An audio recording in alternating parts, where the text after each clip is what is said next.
Franklin County Commissioners meeting, August 9th, 2017.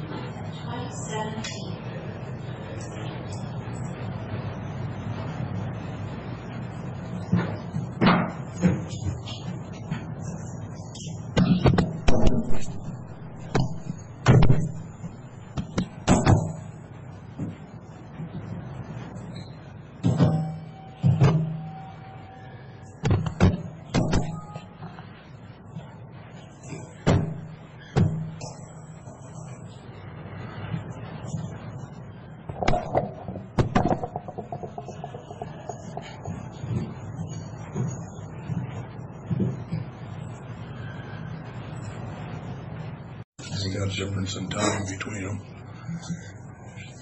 Good morning. It is 9 o'clock. We're here for a regular board meeting of Wednesday, August 9th. And we have our three commissioners, Keith Johnson, our administrator, and Karen. And we do have an audience this morning. We'll shortly be recognizing our Troop 159. So welcome this morning. And if we would rise for the Pledge of Allegiance, I would appreciate if one of you gentlemen would lead us.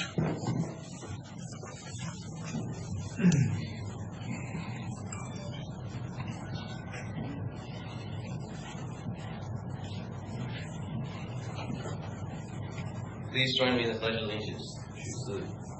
I pledge allegiance to the flag of the United States of America and to the republic for which it stands, one nation, under God, indivisible, with liberty and justice for all. Thank you.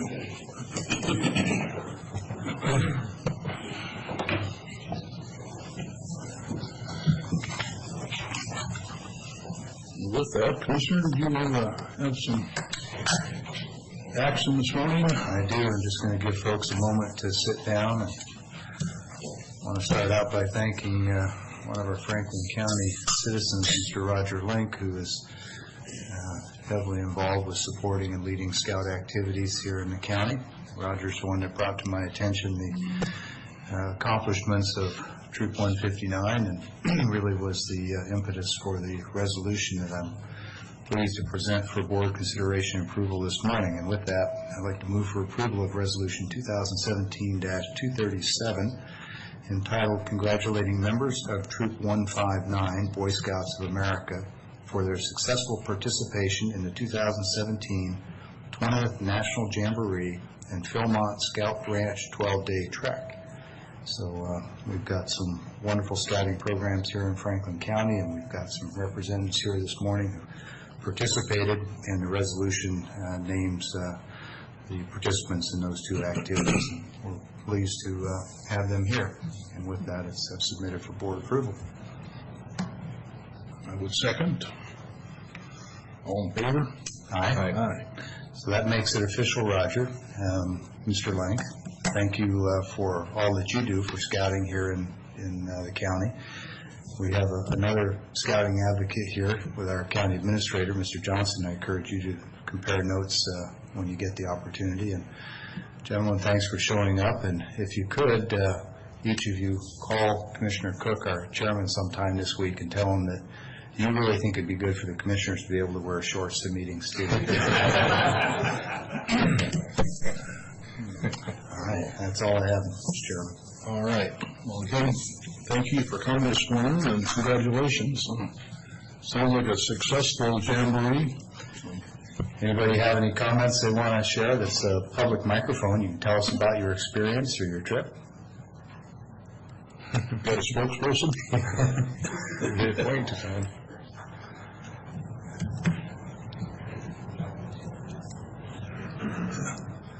And we know you're all from Franklin County, but if you maybe just tell us who you are and what your scout rank is and what your experience was, it'd be great.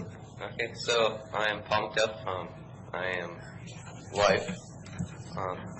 Anyway, so I had the opportunity to go to Philmont Scout Ranch in June with 3 other people from my troop, along with some people down in La Grande. And we went on a hike. We did it about 65 miles through 10 days. and we did rock climbing, search and SAR stuff.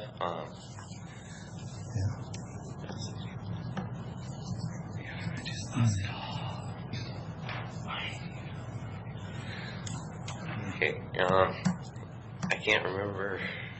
Trust me, we know how you feel. Sorry. Lots of times we're sitting here trying to remember what it was we came here to say. So where is the Philmont Trek? Where does it take place? It takes place near Cimarron, New Mexico. Yes, Philmont Scout Ranch was donated by Wade Phillips in 1930-something. Yeah, it's up high altitude, isn't it? Yes, sir. Yeah. What was that like hiking up at 10, 12,000 feet? Well, it was a little bit more exhausting, I guess. Yeah, not a lot of oxygen up there? Not really, no. Yeah, you know, if you fly light airplanes, you get up above about 12,000 feet, you have to have supplemental oxygen, so I can imagine hiking at those altitudes with a pack is probably pretty challenging, but anyway, we appreciate you coming in this morning, and are you also the Assistant Scoutmaster? No, I am Senior Patrol Leader. Okay, all right, I wasn't sure. Okay, all right, great. So is Matt your dad, maybe? Or? Yes. Okay, all right, he's the Assistant Scoutmaster. Yes. Yeah, okay. I knew the name, I just didn't connect it correctly. Okay, great, thank you. Thank you all. Thank you. With that, it leads us into WSU forage and irrigated crop system specialist. Steve?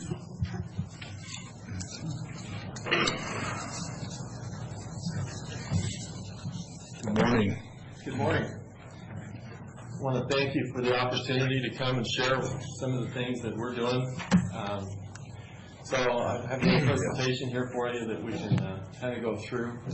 So some of the highlights from 2017. Kind of as a review, I have three main extension program areas that I work on. One is looking at alfalfa variety trials to try to provide the best information possible to the producers so that they can have the highest yields that they can receive, help their during this challenging time that forage, because forage prices are low, it's challenging for hay producers, and so they need to have as much productivity as they can. Forage nutrient management, so we look at guidelines for Timothy, and we're just starting to look into some guidelines for alfalfa in the future. I've been working there. And then improved forage systems, look at ways to decrease the cost of producing forages and or increase the value per acre. And I look at some alternative forages as well. So I'm just about ready to plant the 2017 alfalfa variety trial, and private seed companies have had basically paid the fees of a total of $22,900 across all the major seed companies that are sold in this area. And also, this is the first year we've offered to do quality analysis for the first cutting on 2017. And so some of that funds came from an extra fee for that. Quality seems to be a really big importance to the hay growers, and the Washington State Hay Growers Association gave me an additional $4,000 this year to look at the first quality cutting this year on all varieties, even though the seed companies didn't pay for it. Hay Growers Association ponied up the $4,000 to look at that, and so we'll have that results at the end of the year. These are the seed companies that have entered seed into the trial program, and if you know somebody that's not in that list, then let me know, and we'll try to see if we can get them entered in there. But all the major ones that I'm aware of have been cooperating in there, and it really helps them to be able to show off their best varieties, and also allows to compare between varieties. And I think that's where, a seed salesman knows what's their best seed, but they don't really have a good way to compare all these different companies against each other to say which one really can produce the most. And so that's what we really offer to the growers. So starting some new programs. By the way, I did receive tenure from the Washington State University this last July.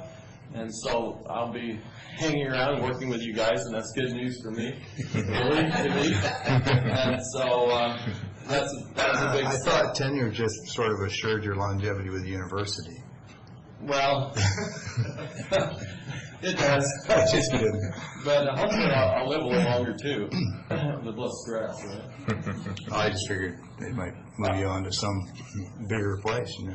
Yeah, no. My plan, and my wife and I really enjoy the Pasco, Tri-Cities area. Good. And so we actually just purchased a new home and are trying to get moved into it right now. And so In our plan Pasco? excuse me? In Pasco? In Pasco. Okay.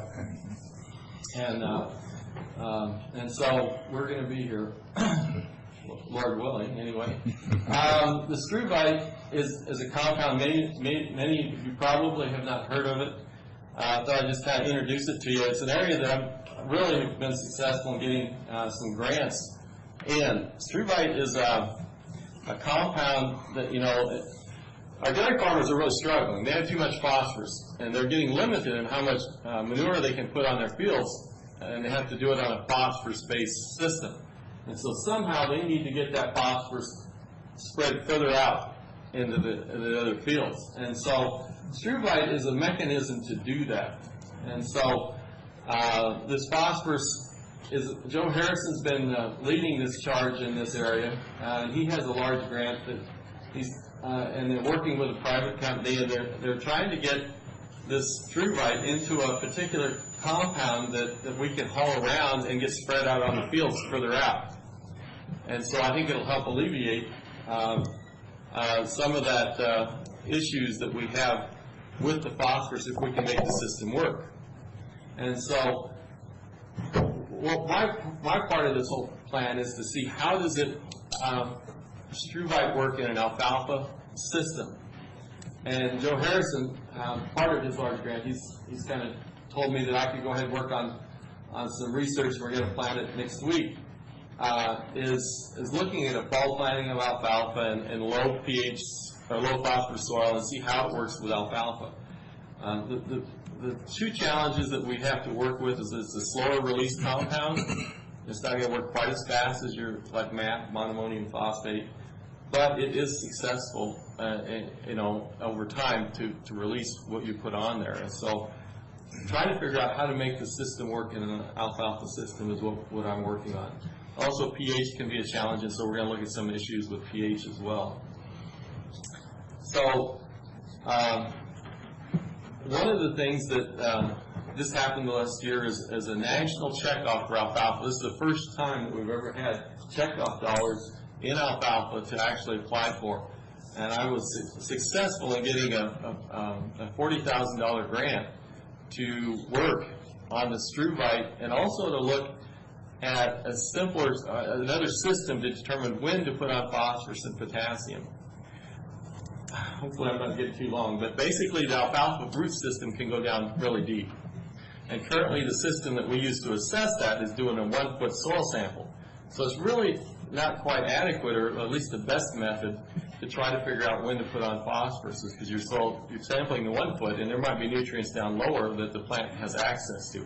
So our method is to look at tissue testing, or basically taking a test at the time of harvest, analyzing it for phosphorus and potassium content, and developing a system where we know what level we need to put phosphorus on to meet that need.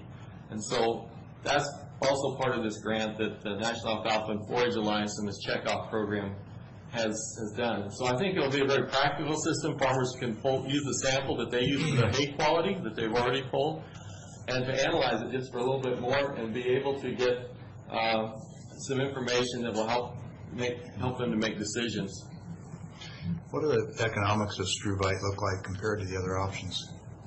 That's still in a process. I don't have a great answer for that. I think it's still, right now they've got some pilot programs where they're getting the struvite. Struvite can be also taken from biosolids from city wastewater treatment plants, but also the dairy. And so I've asked the different individuals this, and we still don't have a really good answer for that. So it's still in process. I don't want to say that we have a system that's totally worked out, but we think at least that we can move the phosphorus around if we can get the system working. The question is, look, we need to have it competitive with the phosphorus, and that's probably what you're asking, the other sources, and we hope that that's going to be the case. We don't know that. Well, it sounds like there's some real collateral benefits, and it's a shame when you've got a need in one place where you got a surplus and you have a need for it somewhere else, and the economics get in the way of moving it over and using it. So hopefully that'll pan out. So it's a granular type material. You kind of see a little bit of the picture. There's not a very good picture. Well, I'm just starting to work with this. And there you can see the actual chemical analysis. It's got magnesium, it's got ammonium, it's got phosphate and some water, a little bit of water with it. But it is a dried material. It's a granular type thing that could be spread more like a regular phosphorus fertilizer. This is kind of the analysis of it. It's 29% phosphorus. It's also got some magnesium, obviously, in it, and a little bit of nitrogen. So it's that one on the second line there. You can see it's got a little bit of carbon. And it also has a higher pH, and so it will not be acidifying the soil. It'll actually probably, some of the research indicates that on low pH soils actually works better than some of the regular traditional fertilizers. But inverse, the high pH soils, we may struggle with using struvite. We're in the process of working on pulling together a large group of individuals to work on hay quality in alfalfa. And basically, we're in a really good situation where probably in a little while I'll be able to announce an award that's come from NIFA. And so we can't announce it yet, but the work that we're doing there is going to be part. I've basically got 6 states that have been pulled into this proposal, and we're working to look at determining basically the molecular markers that influence hay quality in alfalfa. And so we're basically going from very practical to very basic science and trying to connect the two. And we have a good group of scientists that's from Wisconsin, Idaho, Oregon, and Washington, including and we're going to look at a wide base of genetic material to determine what factors affect hay quality in alfalfa. Last thing I'm going to share with you, my time is probably getting close to being up, is this is some hay that got put up, and the picture's probably not good enough for you to really say, well, what's different about it? But it looks like traditional hay, but it's made out of soybeans.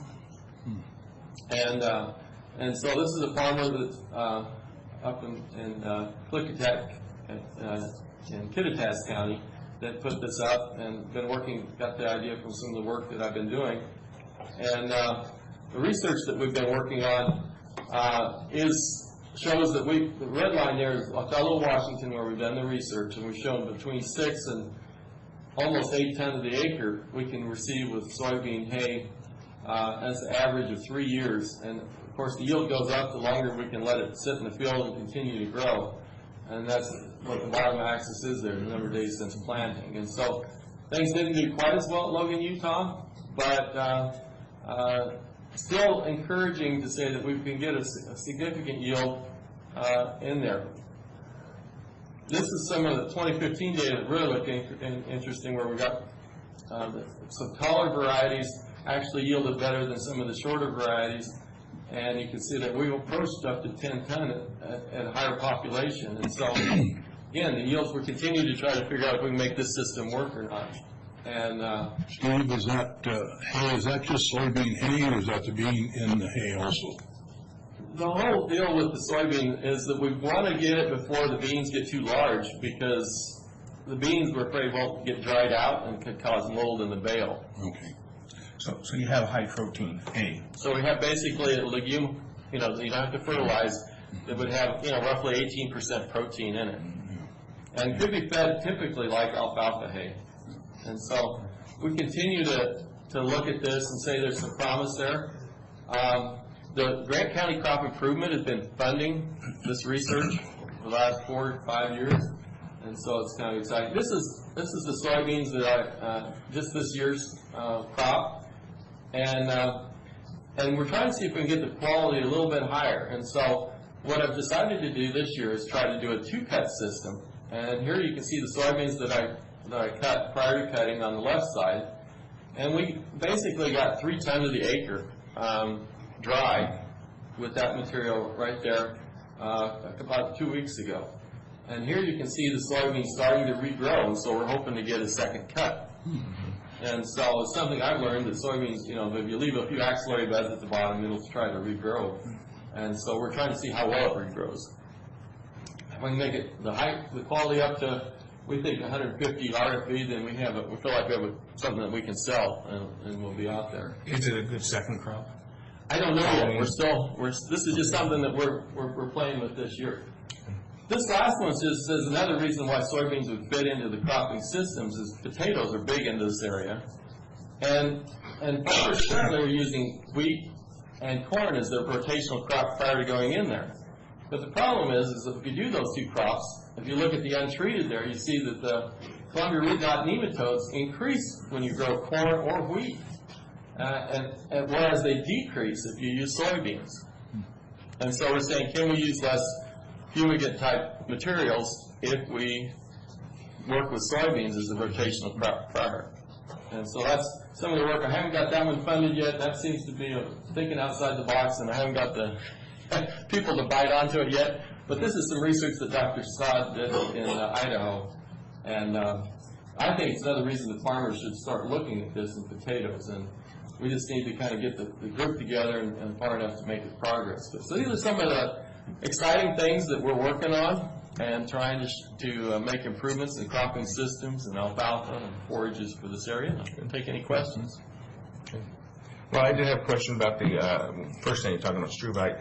The waste treatment, I think you said, is what they're trying to transport out, and so you're using the crystallized form of struvite to put that out.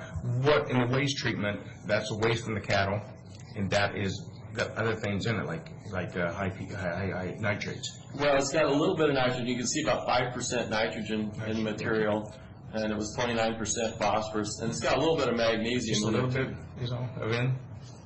Just a little bit of N, yeah. So it's not going to be, it's going to be primarily a phosphorus fertilizer. What do they do now? They just go out and spray?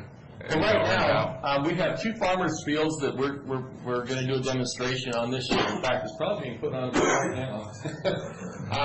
We have a farmer up in Moses Lake that has agreed to, actually the president of the Washington State Hay Grower Association is going to have a field up there, and he just got finished harvesting his 3rd cut, and now we're going to go and put the struvite on, and we're going to measure that compared to straight ammonium MAP or monoammonium phosphate and see how the yield difference is on his particular farm.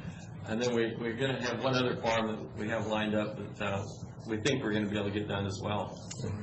One more question. Where's your test plots at? Your variety test plot out and your samples of this you're doing your test for the varieties testing plots. I have one set that's up at the Fellow Research Farm in conjunction, and the second one is got 2 locations. I'm moving. In years past, I've done it 18 miles north.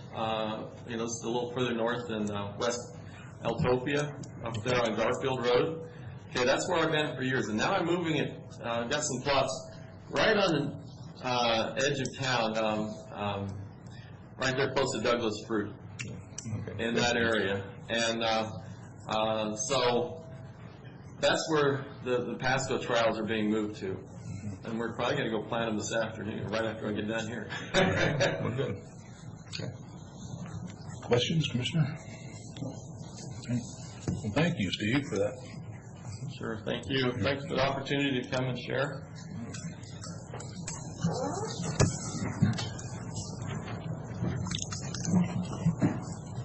Yeah, Donald? Update on the livestock industry.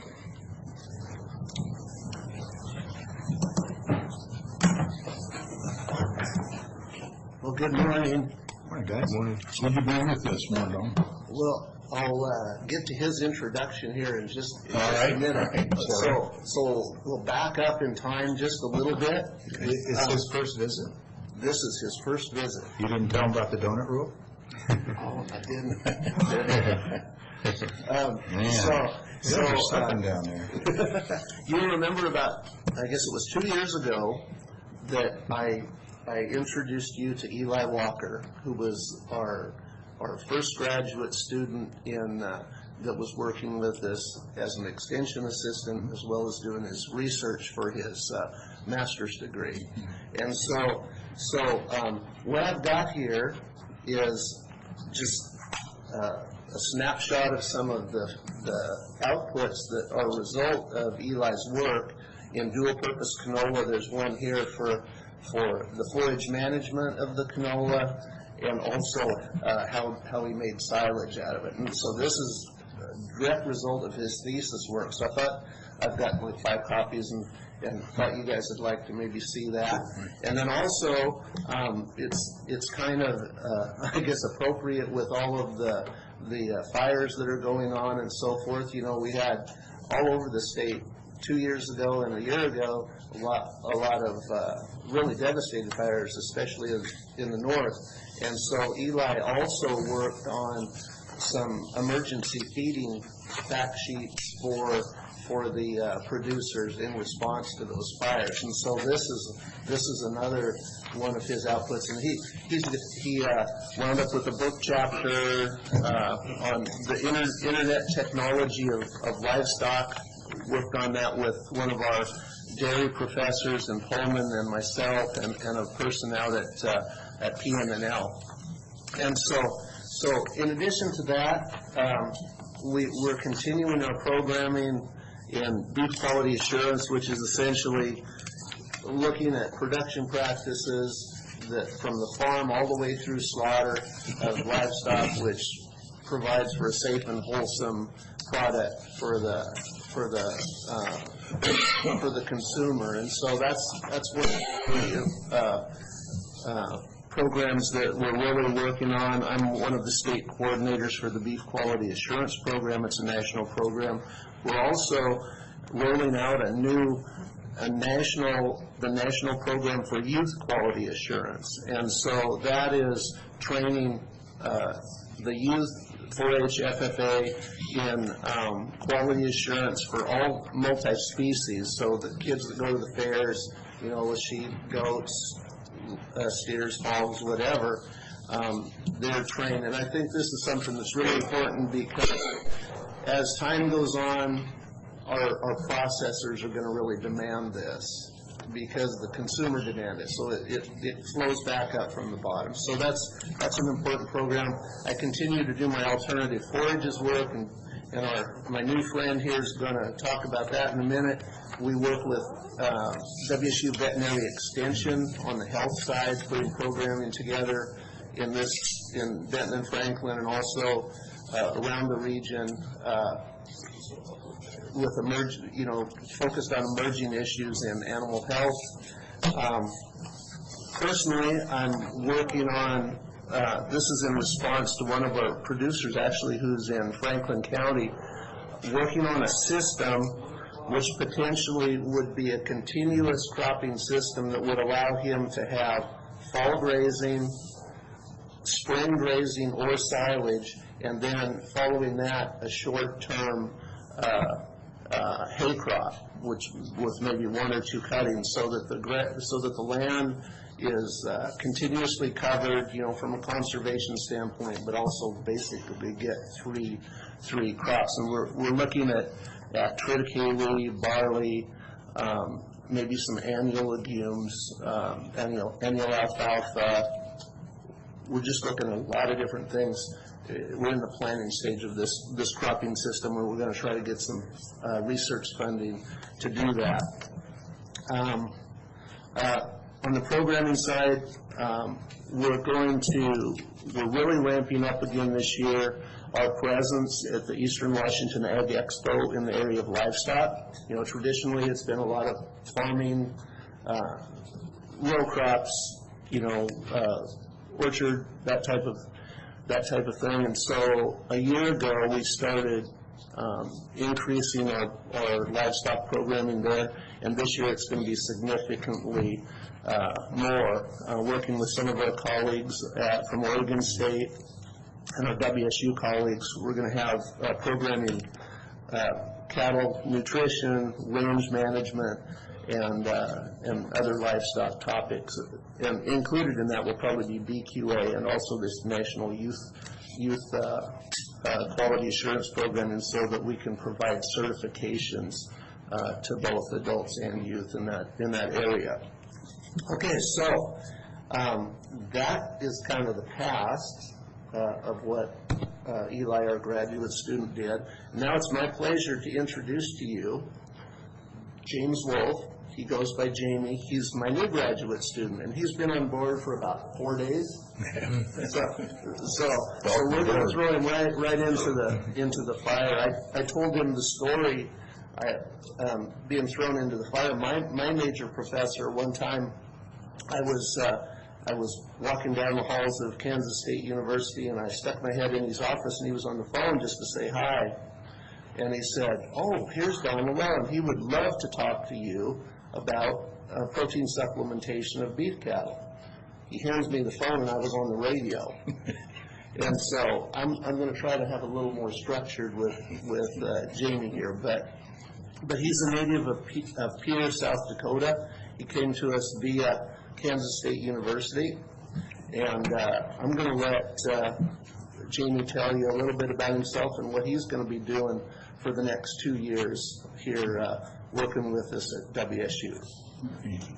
As Dr. Llewellyn said, I'm Jamie Wolf. I'm from Pierce, South Dakota. I graduated in May from Kansas State with a bachelor's degree in animal science. Now I'm here pursuing my master's in beef cattle nutrition. A little bit of my background, grew up in Pierre and graduated from Stanley County High School in 2012. Went to a junior college in Colorado for 3 years and then transferred to Kansas State to finish there. I spent 2 summers as the summer assistant for the Hugh Stanley Scully County Extension Office, working with 4-H youth programming. I was in charge of putting together some programs for them and helping run their achievement days. And this summer I was summer intern at the Lazy Keeping Ranch in Mountain City, South Dakota, where I was in charge of everything. My dad's a veterinarian, mostly cow-calf. He's been taking me with him since I was old enough to go with him. So I've had a lot of experience in the veterinary medicine side of cow-calf production. And at Kansas State, I worked for a graduate student doing some of the nutrition side as a research assistant for her. So I'm really excited to be part of this extension team. I look forward to having the opportunity to learn more from Dr. Llewellyn about teaching producers how to become more profitable in their areas, because my passion is the cow-calf industry, and I'd love to see those guys be as profitable as they can be. For my research project, for my thesis, we are going to blend some triticale and some barley, and we're going to do forage and silage testing on those to try and make our triticale, maintain the productivity of the triticale while adding some quality by putting the barley in. This should be a very interesting project for me. So, as you can see, Jamie is highly qualified, and we're extremely lucky to land him to come work with us. It's very rare that you have people with this young that have that much background and experience, because in this situation where he's going to be part of the extension team, he needs to be able to interact and be able to speak the language of the producers. And as you can tell, he's been around with producers his whole life, and so that's half the deal. If you can get your foot in the door and make that impression with producers, it's a great way to get the education across. And so we're happy to answer any questions you might have. I've got one for Jamie. So with your experience and your background, you probably could have done your grad studies at any number of places while at WSU. I hadn't really decided what I was going to do with my life yet, and one of Dr. Llewellyn's old colleagues at Kansas State sent me to Dr. Llewellyn and said, Well, he said he was a Kansas State guy, and I heard you say you were, and I thought, okay, I see a little mining operation going on here. And Eli came from Kansas State too. Yeah. Yeah. Yeah. Okay. So, yeah, it's important that we really find the right person that has that connection with producers, and so Jamie's where we're placing our faith and our trust for the next couple of years. You gonna go to some cattlemen's meetings? I sure would like to. He's going to be going to a lot. I'm sure they'd love to see you. He's going to be speaking all across these two counties, and he'll be speaking across the state, educating producers for the next couple of years. And he'll start we know he'll start in January at the Ag Expo, and probably in November at the Washington Cattlemen's Association convention. It'll be right here in the Tri-Cities in Kennewick. So we're excited what the next 2 years holds, and we just want to thank you for the opportunity to come over and visit, and your continued support of WSU Extension. We really appreciate it. Well, Jamie, welcome aboard, and don't be a stranger. Stop in any time and share with us. Oh, as Steve said, I received tenure also, so I'm going to be around too. So, Anybody tell you guys about the tenure donut rule? You start reading those memos. I appreciate you guys' support as well. Absolutely. All right, thank you. I gotta do to get a donut around here. Guess I have to talk to Matt. Oh, look, Matt's there. Okay, next up is the conditional use permit. Lauren?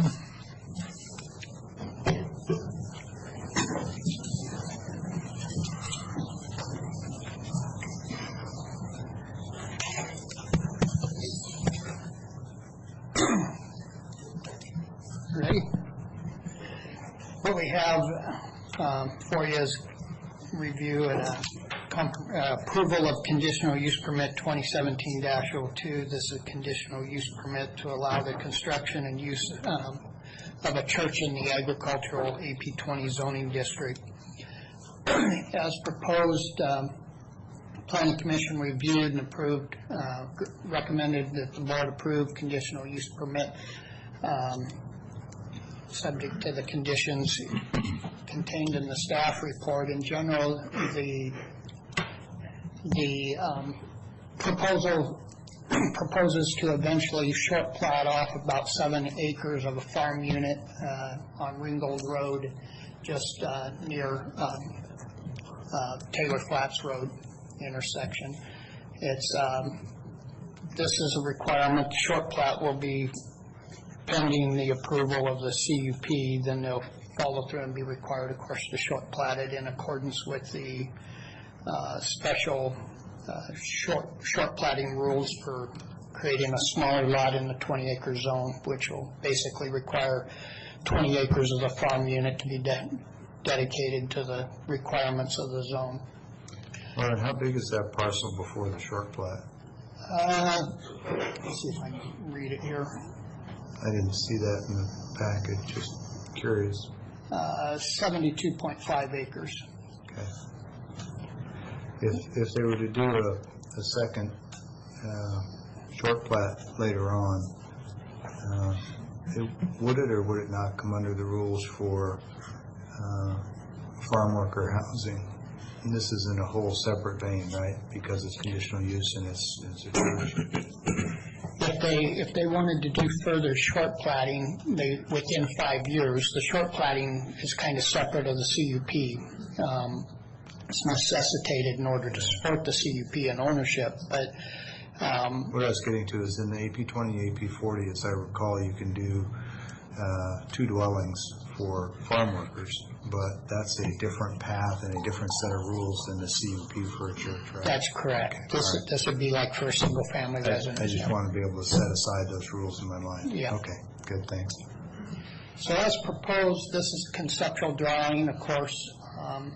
Being a church, they've got a lot of meetings yet to fine-tune the actual design and layout, but it's proposed for gravel parking up to a 11,500 square foot, plus or minus a little bit, for a church building.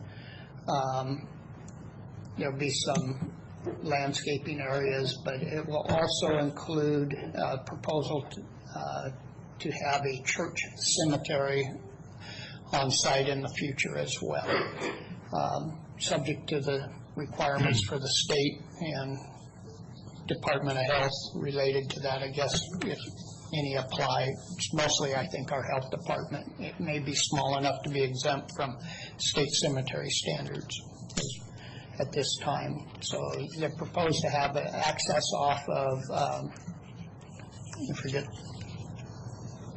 off of the county road. Roll-off road. Coming into the south.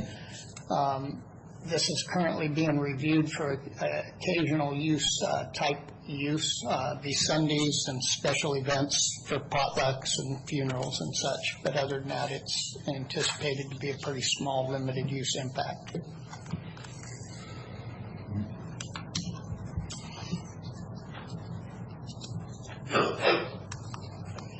And at this time, they really don't have a concept of what it would look like. This is a conceptual drawing that they showed for the Planning Commission, but it's all kind of subject to change as they move forward with the approval of their group.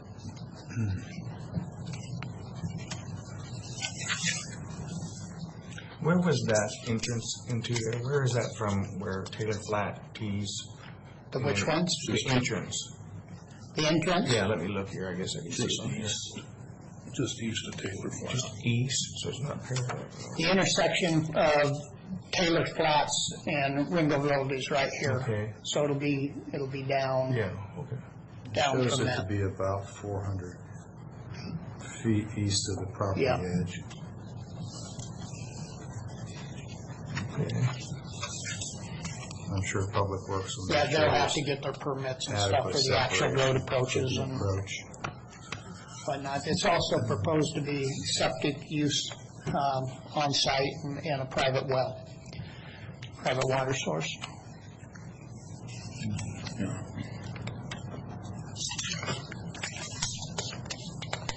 So the Planning Commission is recommending that the Board of Commissioners approve CUP 2017, subject to the 6 findings of facts and the 13 conditions of approval as contained in the staff report. Questions? I've got a few. I'll defer to you two. You'll probably cover some of them. I'm okay for now. Yeah, all right, fine. So, Lauren, just curiosity, there's a 14-foot building height restriction. Where does that derive from? What's the source of that? I know it's from the Planning Commission, but is that just, and I misspoke. I'm reading 2 sets of notes here. Bear with me. Building can't exceed 14,000 square feet in size. Where does that derive from? That's based on their proposal. They submitted it as not exceeding 11,500, I think, plus or minus a little bit, square footage. But when we reviewed it under SEPA, you have to kind of recommend a footprint for the environmental impact of impervious surfaces. Okay. And so we limited it to that, so that if it goes over that, then we've got to update SEPA.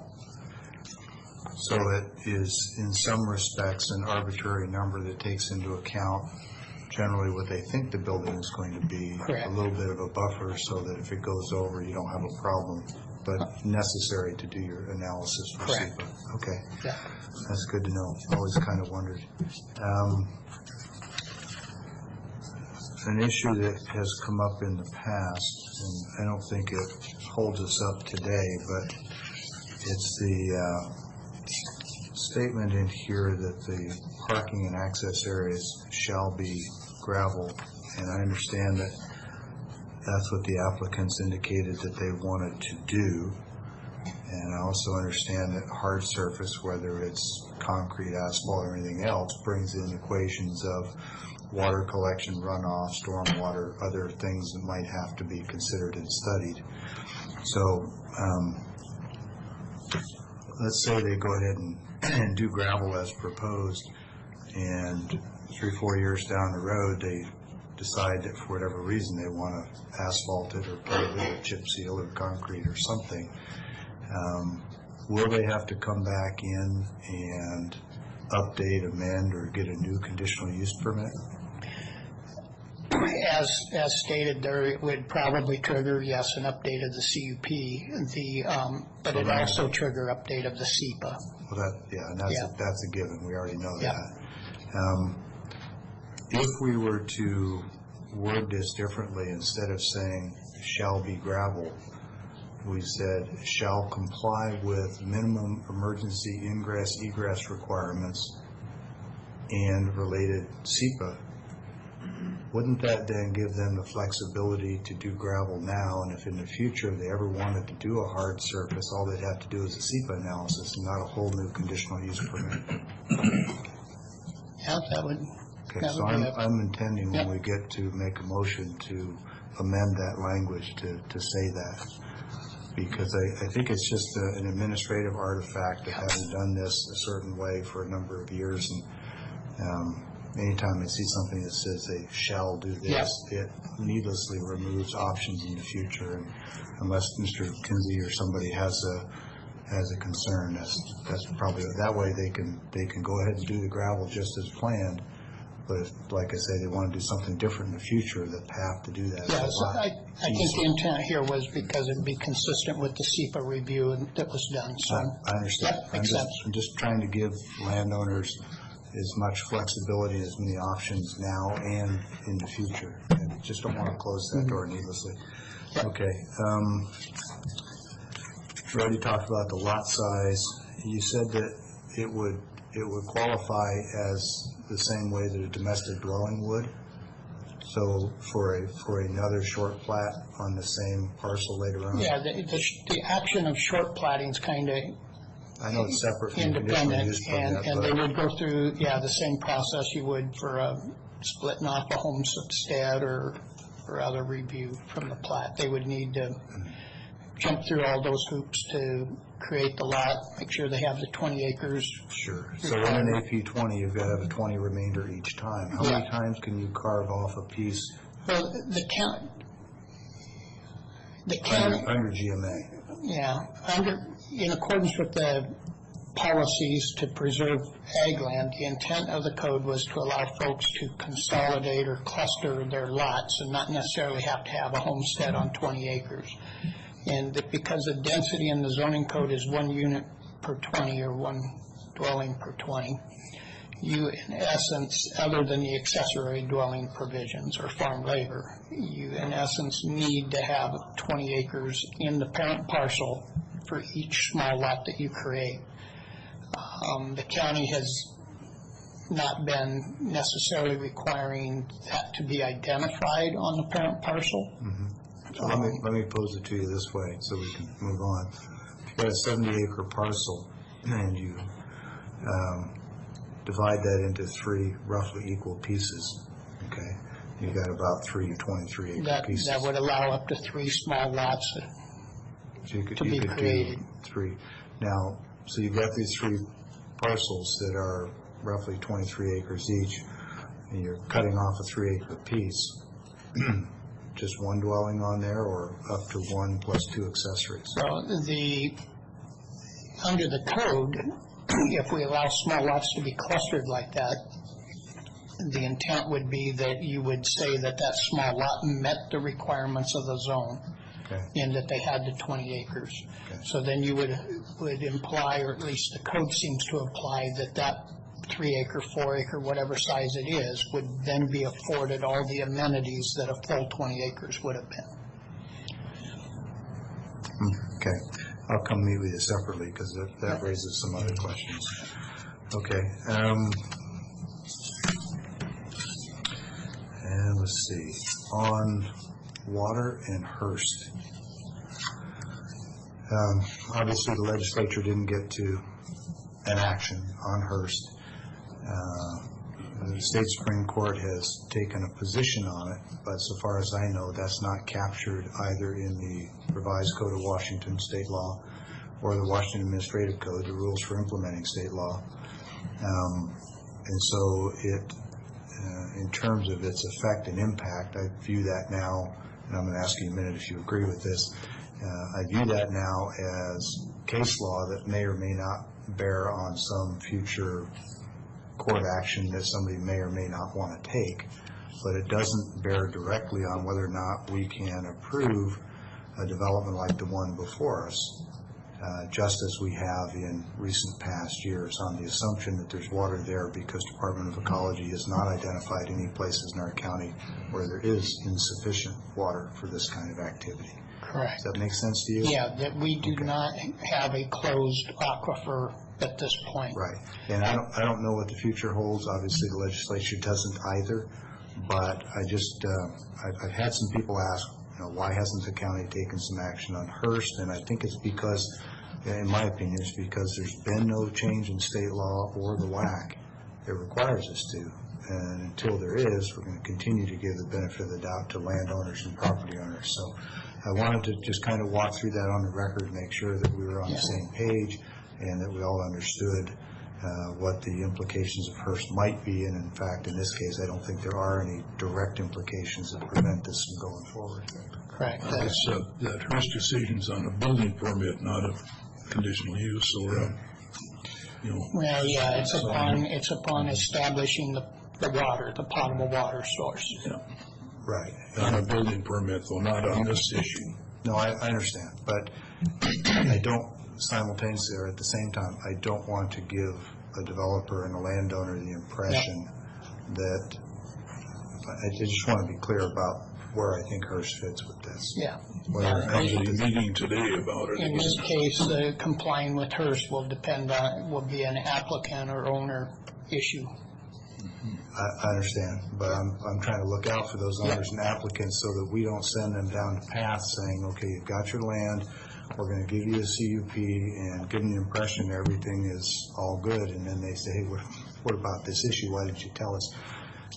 So that's why I'm exploring. Yeah, it's my understanding that this project would qualify for an exempt water source. Yeah, as it stands. Who knows after the legislature takes action. Okay. And you didn't have, you're okay with my suggestion about the language on the Absolutely. gravel? Okay, all right. That's all the questions I have right now. Thanks. Because you suggest a text change there before we... I can do it as part of the motion, or I can do it now. What do you have a preference? We'll just go ahead and use that text change as part of the motion. So Sure, yeah. As soon as everyone is done with any questions. I'm fine. I am fine. Okay, let me find the particular one. I think it was conditions of approval 6. Yeah.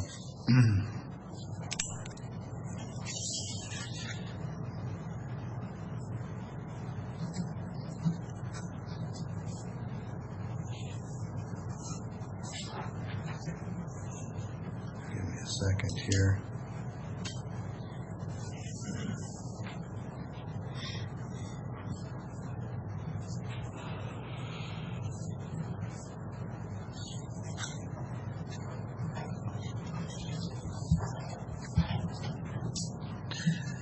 Lauren, if I say that the new parking area shall meet or exceed minimum ingress egress requirements, period, is it necessary to also reference SEPA, since their building permit is going to trigger a SEPA compliance based on what they're actually intending to do? You could consider shall be in compliance with county code and SEPA review. County code pretty well outlines the requirement for the paved, access and apron to the road. It already mandates that. The only question would be the gravel parking lot, or is allowed to be gravel because it's occasional use right now. So you're saying that the code, as a minimum. This was only put in here for SEPA compliance issue. I understand. So. But you're suggesting different wording, and I want to make sure that you and I are on the same page about what that wording means. Okay. When you say it meets county code, minimum county code is 4-inch gravel on a compacted surface for emergency ingress, egress vehicles of a width of 16 feet, something like that? 14 Yeah, feet? I'm not sure on the entrance for the road approach. Okay, so Whatever. I'm hesitant to accept your language because I'm not sure what the minimum is in that code, and if it has to meet minimum ingress, egress requirements, that doesn't exempt it from meeting the code. That Yeah. is 20 foot. Is it a 20-foot? Yeah. I thought it was less than that. It is a 4-inch gravel, right? Well, you're talking about a road entry. This is just an entry coming off a county road. Right. It's different than emergency. Emergency access part is Access. 20 feet wide and capable of supporting fire apparatus. Right. But also in that it depends upon if it's just one occupancy. It could be 12 foot with 4-foot shoulders and Yeah. so. Okay. All right. All right, so I'll figure out how I want to word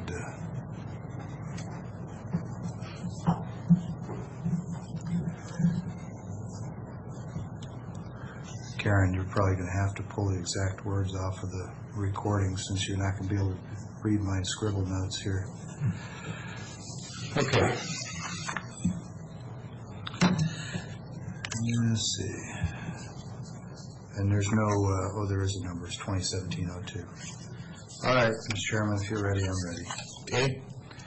So move for approval of CUP 2017-02 with one change to the package presented, and that would be Number 6 under conditions. the conditions of approval, item 6, which presently reads the new parking area shall be gravel, period. That sentence shall be changed to read the new parking area shall meet or exceed minimum county code and SEPA requirements, period. Okay, I'll second that motion. We actually have an applicant in the audience that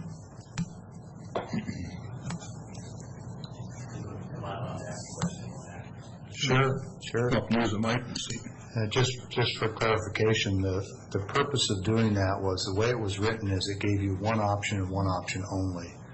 The way I've reworded it, you can do anything that complies with the minimum county code and SEPA requirements, which you always had to comply with anyway. The difference is if 3-4 years down the road, you want to change something significantly under your conditional use permit, like pave the parking lot, you would have to come back through this whole process all over again and get a new conditional use permit. This way, all you'd have to do is do another SEPA review and go ahead and pave. For the record, Joel Kinsey, Franklin County, and my question with your wording, would be my understanding that the minimal code would require hard surface paving between the face of the building and the road right away. Lauren, is that accurate? And our intent in the conditional use permit would then to clarify that we wish to have a gravel parking lot initially and possibly forever. So all gravel, even between the building and the road. So outside of the approach required by Public Works. I understand. Because it's a paved road, we're required a certain, that's all spelled out. I got that, so So bear with I me. just wanted to make that clear. No, that's a good point, if you would. Text wording that said back to minimal code, our intent is to not have any pavement in the parking outside of our approach and require ADA requirements, handicap access. Okay, so don't go anywhere. So I want to go back, because that was, Section no, one. excuse me, I'm talking. That was exactly the very point of my question, is the law of unintended consequences about, is this going to impart some other obligation on them that I'm not seeing? And it sounds like it is. Is that accurate? The county code allows, there's a Part 100 that exempts special events or limited use facilities from the provisions of the parking standard. Including the provision that Mr. Kinsey has articulated about Correct. having to pay between the building and the road? Correct. So as long as it's limited use, which right now it's listed as only being on Sundays and occasional park lot and funerals, it would tend to fall under that special event or limited use type act facility. So as long as it continued to function as a church and undertake the kinds of activities that churches routinely undertake, then it would be fine. Yeah. And that's, I want to be clear, that would be, once the approach is done and the necessary paving or whatever is done for the approach, the rest of the area could all be gravel, parking and driving. Yeah, except there's one provision for, which they're showing on here, for landscaping, screening, and maintenance and care of the parking lot is spelled out. So the only section of that code that does not get exempted is the requirement for the landscaping and maintenance type issues. It Okay, does I not think- exempt it from that. I think that would apply even if we had gone with the language that says it shall be gravelled, so that would Correct. apply. So does that address the concern? Yes, it does. On the hard surfacing, that clarifies it. I will, that what he brought up on the landscaping, we show some landscaping there as a concept. In the landscape code, 1774-020, it states in new construction that the requirements in this chapter are, they apply to all new development except for properties located in, and it lists AB20 in that area. So So they wouldn't even apply there. even the landscape requirements for parking areas would not apply to this project in Okay. Well, I appreciate it. That's good to know. Just before we let you go, before I ask if you have other questions, on the issue of the gravel, careful, with the issue of the gravel, the way the motion is on the table now is meet the minimum requirements for the county code and for SEPA.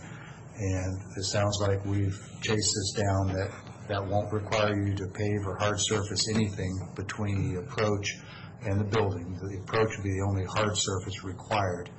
And as I understand it, this wording, as I said earlier, prevents you from having to go through this process again if you should ever decide you want to hard surface it. So are you comfortable that the way we have this laid out is going to work? We're comfortable with not having to go through the process again if we need to get to paving. I wasn't familiar with the exemption. I wasn't either. That's why we have these meetings in the open. As long as we're all on the same page there, we just didn't want to run into this when we started with our site plan building application and all of a Right. sudden find out Right. we've got to pave it, and we thought we'd address that. Well, and we're all smarter together than we are separately, and the beauty of this is that this is a public recorded meeting, so you now have a record. Got the record of that. So just wanted to clarify that. Thank you. All right, thank you. Thanks for coming in.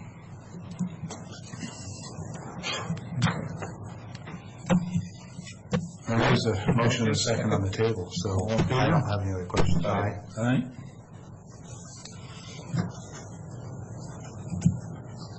I think we can sign the signature page and let that. Going right there now.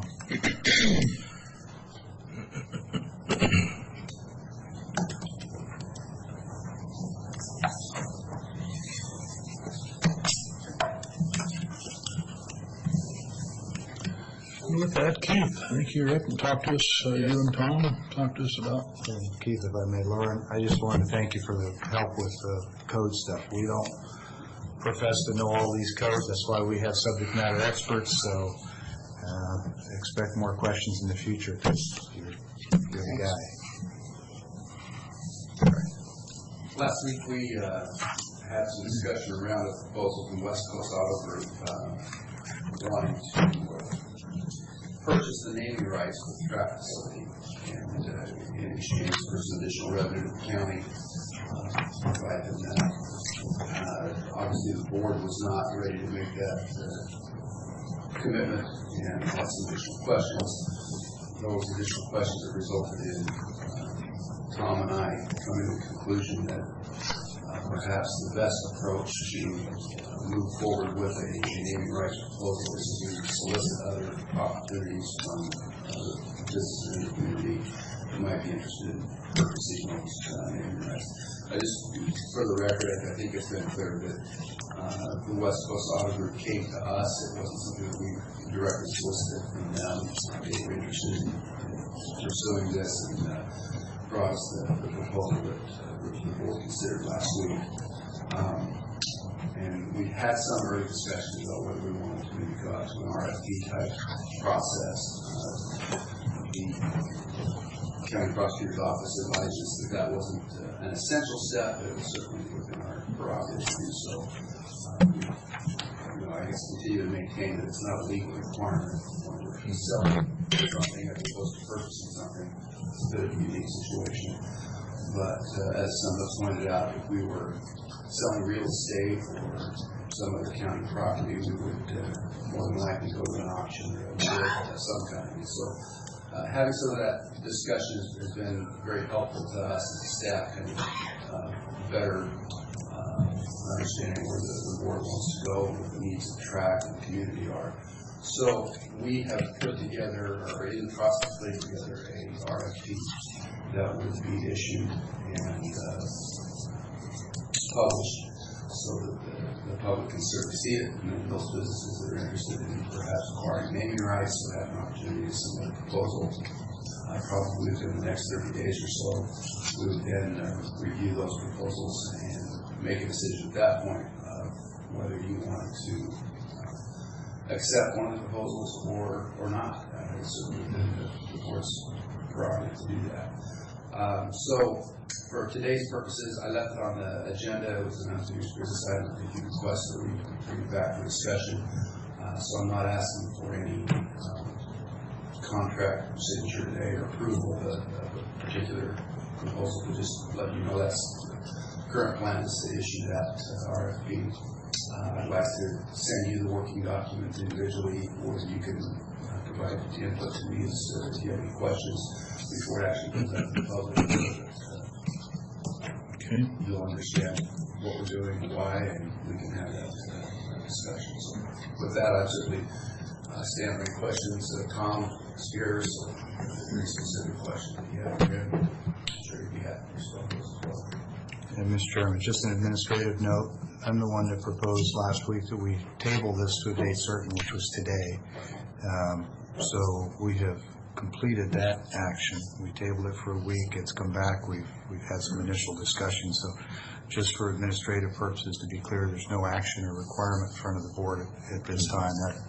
That door has been closed, and now, as Keith is proposing, we have a new option to consider. And I think that is a very good way to approach this. Just give everybody a chance, fair chance, and even with West Coast Autos, there'll be no complications in the contract. And if we have a RFP for this, so I think that's the proper way to handle this. Okay. Thanks, Keith. With that, we are in the public comment portion of our meeting. Somebody like to speak to us this morning? Looks like everybody's leaving. All right, we'll move on to office business, approval of payroll and warrant registers, please. Okay, Mr. Chairman, looks like we've got a variety of bills to pay this morning. We'll start out with fund expenditures. Move for approval of fund expenditures as submitted in a total amount of $937,185.19. Note for the record, this has been reviewed, signed by two representatives of the auditor's office and also reviewed by county administrator. Second. All in favor? Aye. Aye.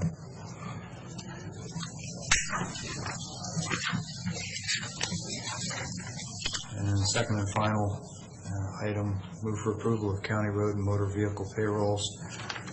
Total amount of $108,437.22 as presented for approval. It's been reviewed and signed off by two representatives of the auditor's office.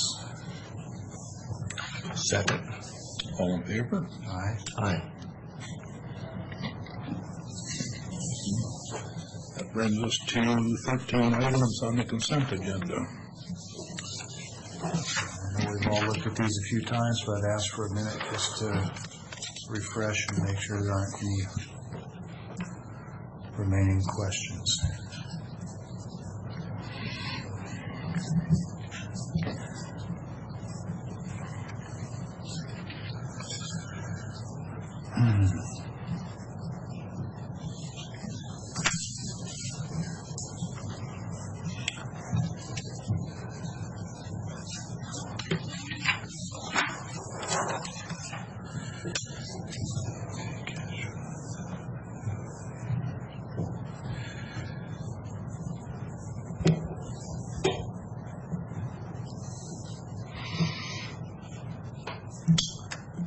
Okay, so, Mr. Chairman, move for approval of consent agenda 13 items with discussion.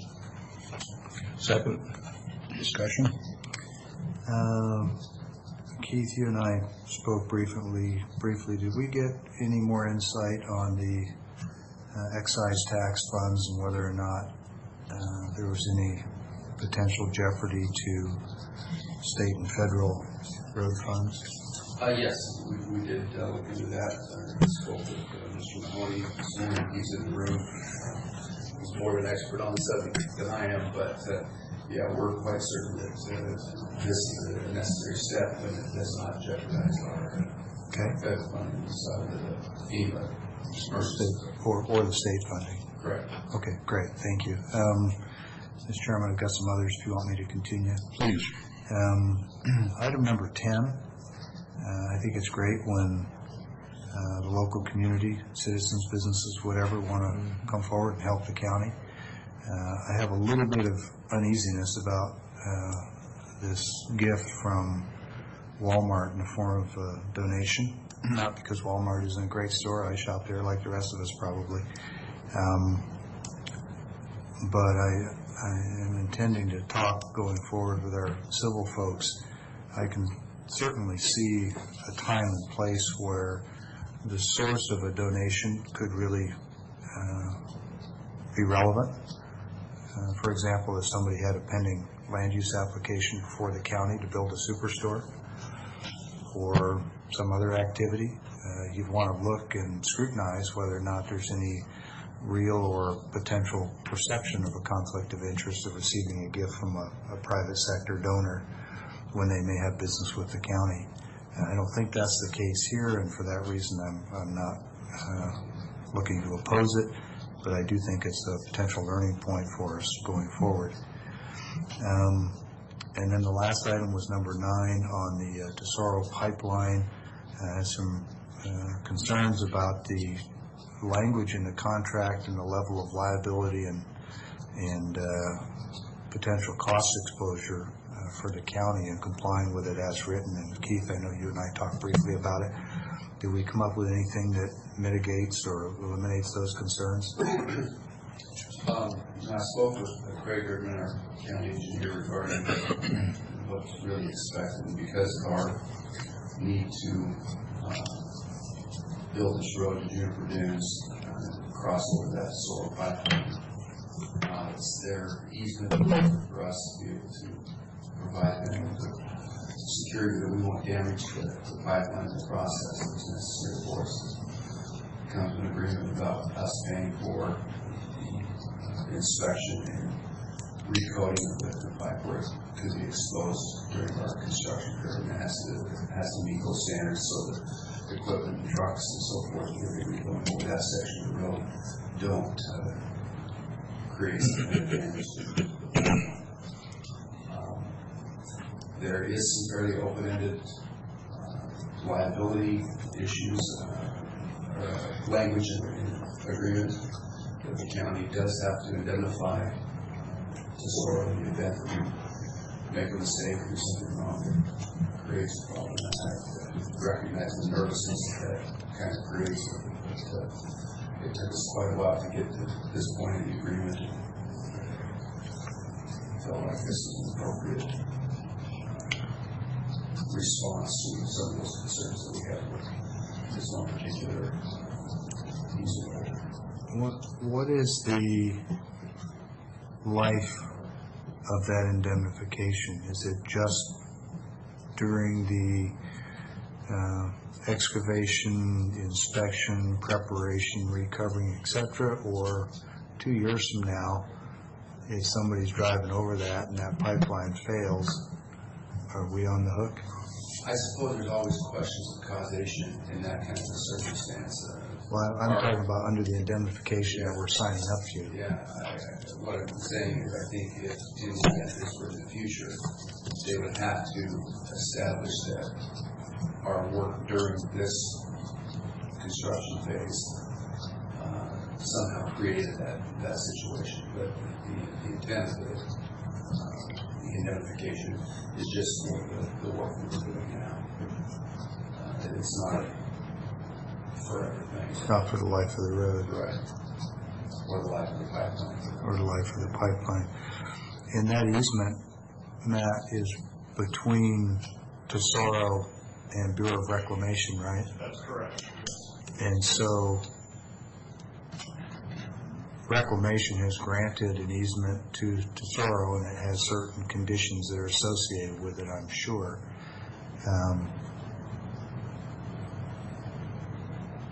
I guess where I'm a little confused is that easement across there doesn't grant ownership to Tesoro. So how does it create a situation where, I mean, why couldn't we simply have an easement from Reclamation to go across their land for a surface road? Why does it activate this easement with Tesoro? Is there something in that easement with Tesoro and Reclamation that says if anybody goes near a pipe or does anything, we can require this stuff? Or where's that coming from?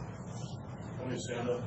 Well, you just come I up, understand that. you stand up, come up here, whatever. Really, the driving force here is not necessarily the easement itself.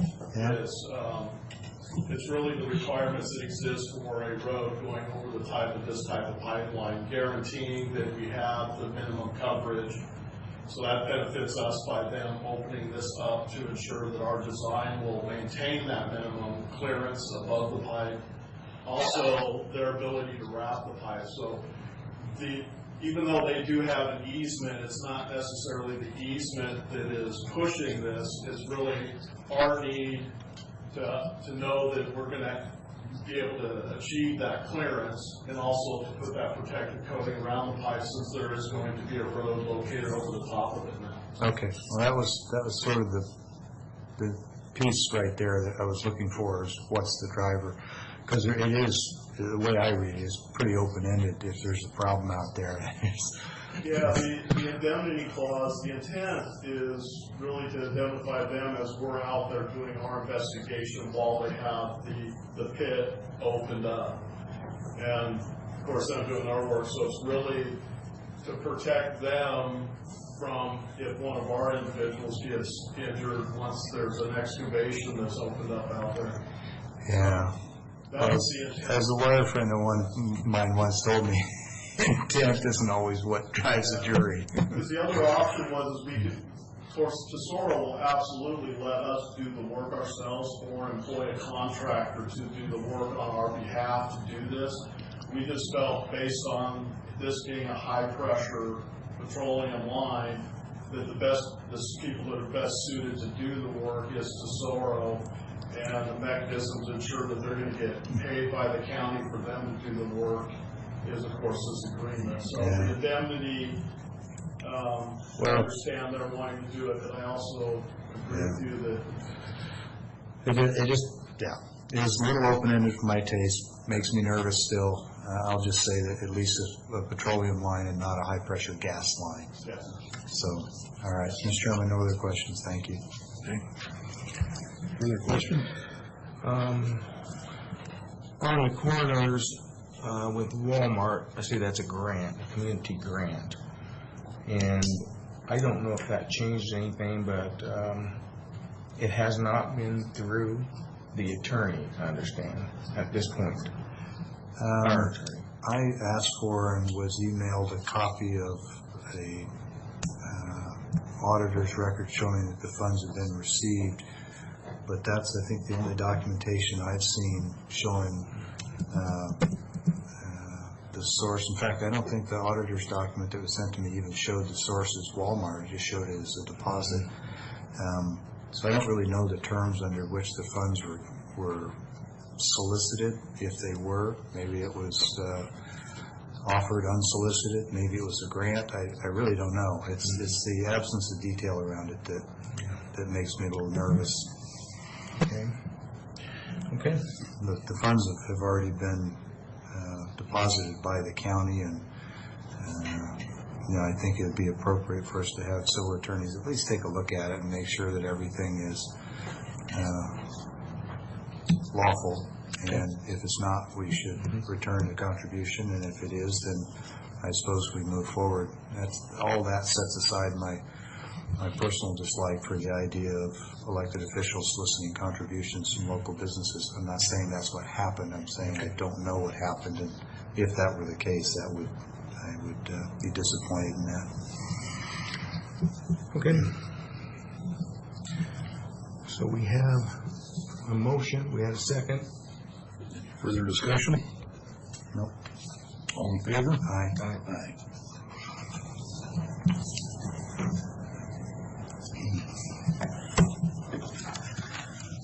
Matt, thanks for the info.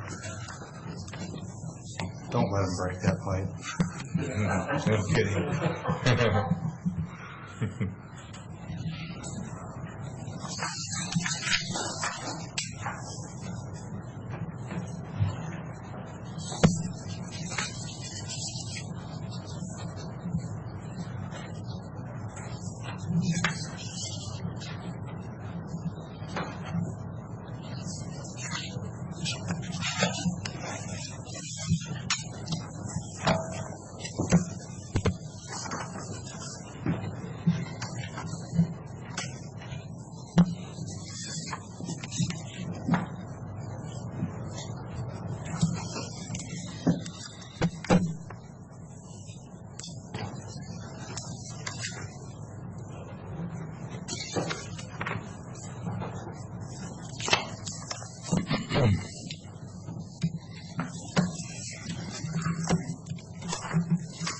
Anybody opposed to having Keith move forward? No problem. I kind of have one item that will be under the executive session that's requesting for RCW 42.30.110, paragraph 1, subparagraph G, that it is an evaluation of review of the performance of the public employee.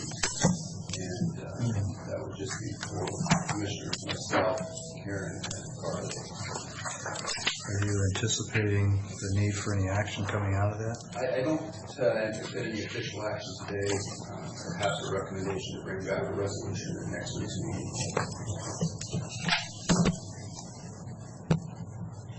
How long do you expect this for, Keith? I think up to 15 minutes ought to be adequate. Okay. So with that, we will go into executive session. We can go into exec while we sign this, so.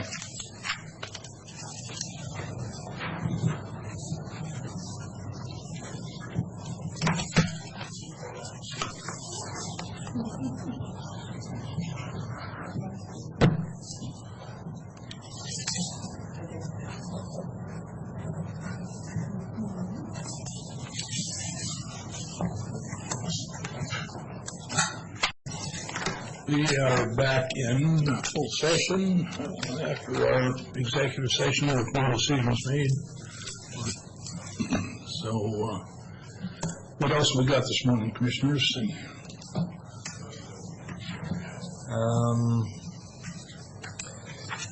I've got some travel planned a little bit in the fall here, and I'll get with Karen on my schedule, just so it doesn't conflict. I don't really want to speak to specific dates, just because I prefer not to in an open meeting. I'm going to be in Wenatchee later this afternoon for a crowd board meeting tomorrow, and then a farewell for Jay Weber, who's leaving the executive director of crowd board, and bringing on John Koster for the ED for crab board. So I'll be out until Monday. Oh, and remind everybody Tuesday, got the bi-county here in this office with Mr. Banks. And is that at, what time is that, 9? 9 a.m., I believe. Did all of you receive your fair, Benjamin Fair material as a sponsor that you were supposed to get? Yeah. Yeah, and just remind that we received those because as commissioners were representatives of the county, so go and represent and be seen and wear your little county name tag, and if you're not going to use those, offer them up to other employees who can go and represent the county.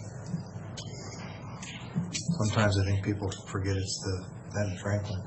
Yeah. Okay. Rick, anything? I have nothing. Okay. There's nothing else for the good of the board. We are adjourned. Thank you.